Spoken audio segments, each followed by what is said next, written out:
பாம்பை வளர்த்தால் அது பக்கத்து வீட்டிற்காரர்களையும் மட்டும் கடிக்காது, உங்களையும் கடிக்கும். பாகிஸ்தானுக்கு கடைசி எச்சரிக்கை விடுத்த இந்தியா. பாகிஸ்தானை காலி செய்ய இந்தியாவுக்கு 5 நிமிடம் போதும். பொறுமைக்கும் ஒரு எல்லையுண்டு. நாட்டை செயலை சுத்தம் செய்யுங்கள்.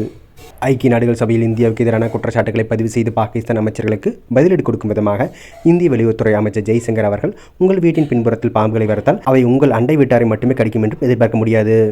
இறுதியில் அவை வளர்த்தவர்களையே கடிக்கும் என்றும் காரசாரமாக விமர்சித்துள்ளார். ஐநா பாதுகாப்பு சபை கூட்டத்தில் பேசிய ஜெய்சங்கர், பாகிஸ்தான் பயங்கரவாதிகளின் மையப்புள்ளியாக செயல்படுவதாக குற்றம் சாட்டியுள்ளார். பாகிஸ்தான் அமைச்சர் ஹினா ரப்பானிகார் அளித்த அறிக்கையில் குறித்து பதிலளித்த ஜெய்சங்கர், முன்பு ஹிலாரி கிளின்டன் பாகிஸ்தானுக்கு வந்தபொழுது உங்கள் வீட்டின் பின்புறத்தில் பாம்புகளை வைத்திருந்தால் அவை இறுதியில் உங்களைத்தான் கடிக்கும் என்றும் சொன்னார். ஆனால் உங்களுக்கு தெரியும், நல்ல ஆலோசனைகள் பாகிஸ்தான் ஏற்பதில்லை.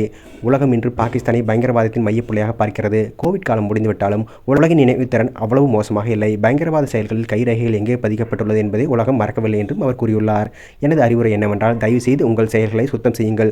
ஒரு நல்ல அண்டை நாடாக இருக்க முயற்சி செய்யுங்கள் என்று பாகிஸ்தானுக்கு அவர் அறிவுறுத்தியுள்ளார். காஷ்மீர் குறித்து ஐநா பாதுகாப்பு சபை தீர்மானங்களை இந்தியா கடைபிடிக்குமா என்று பாகிஸ்தான் தரப்பு விடுத்த கேள்விக்கு பதிலளித்த ஜெய்சங்கர், எவ்வளவு காலம் பயங்கரவாதத்தை தொடர வேண்டும் என்று நீங்கள் பாகிஸ்தான் அமைச்சரிடம் தான் கேட்க வேண்டும். நீங்கள் தவறான அமைச்சரிடம் இந்த கேள்வி கேட்கிறீர்கள் என்று நேரடியாக பதிலளித்தார்.